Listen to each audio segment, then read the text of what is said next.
Why is the UN failing? They are worthless. The United Nations is the useless village idiot of the world. Saying the UN is useless and the UN can't do anything, dysfunctional and all of this kind of thing. And it's entirely true. But why? Why are they useless?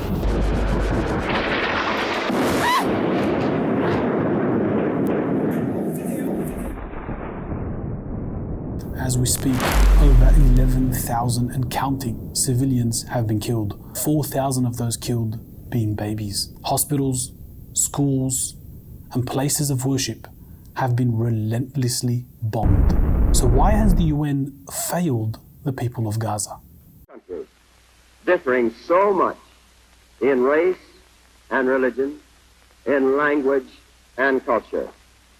But these differences were all forgotten in one unshakable unity of determination to find a way to end wars.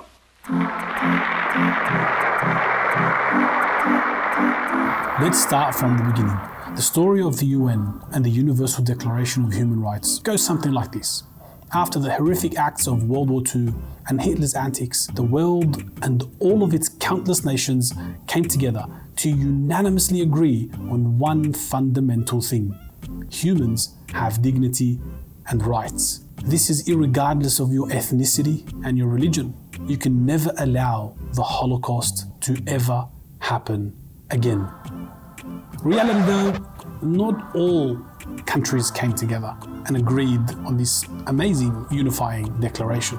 Countries such as Jordan, Pakistan, India, Myanmar, Libya, Sudan, and so on were colonized during this period. Even countries such as Australia, Canada, New Zealand, and South Africa hadn't relinquished British powers after the adoption of the Statute of Westminster.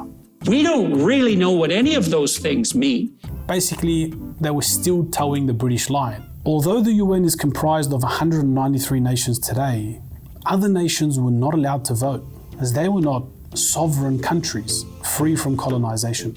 Hence, only 48 nations were allowed to vote and ratify the UDHR. When there are human rights violations in, for example, African nations, the Western powers utilize the International Criminal Court to highlight the human rights violations.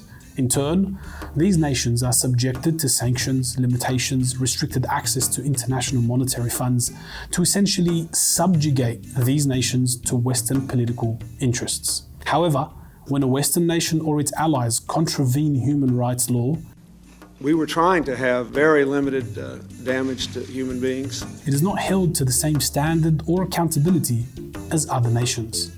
If we look at the history of human rights in the post-war period, it is not difficult to conclude that human rights policies have been, by and large, at the service of the economic and geopolitical interests of the hegemonic capitalist states. Vietnam, Iraq War, Afghanistan are some examples in our modern history. Western imperial knowledge controls and arguably owns the concept of human. The idea of human and rights was separately invented by the European Renaissance. The European Christian Western humanists defined the human, and he who defines the human defines the rights. At this stage, there are only two current options: to accept the Western Christian imperial understanding of human, or to use non-Western thoughts brought about by the Arabs, Russians, Urdu and other languages and cultures to reinstate a terminology that does not merely define the human, rather builds a society on principles that prevent classification and ranking to justify domination and exploitation among people who are supposed to be equal by birth. In summary, don't assume the Universal Declaration of Human Rights is in fact universal.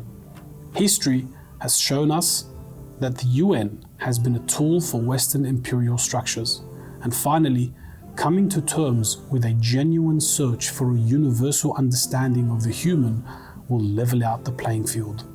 Meanwhile, as the West grapples with its humanity, another family in Gaza has been wiped off the civil registry.